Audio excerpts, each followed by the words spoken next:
اور خاص طور پر بہت سے کام ایسے ہوتے ہیں گناہ کے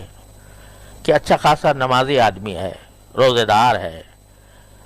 متشرع ہے اور نماز باجماعت کا پابند ہے، سبھی کچھ ہے، لیکن کسی ایک خفیہ گناہ میں اس طرح مبتلا ہے کہ اس سے رہائی نہیں ہو رہی،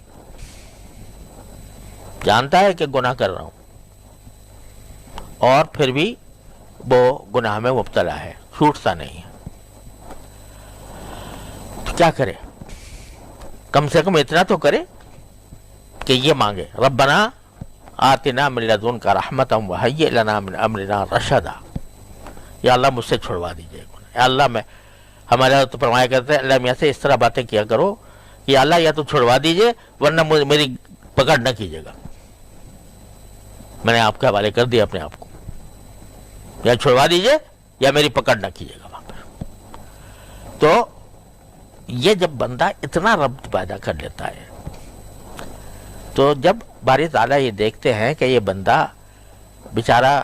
تھا تو یعنی اپنی حد تک کوشش کر رہا تھا، لیکن نفس اس کے اوپر غالب آ گیا تھا، شیطان اس پر غالب آ گیا تھا، اس نے جو ہے اس کو مجبور کر رکھا تھا، لیکن ساتھ ہی ہمارے سے لگاؤ ضرور تھا، اس کو ہم سے تعلق تھا، ہم سے مانگتا تھا، تو اس کو محروم نہیں فرمائیں گے۔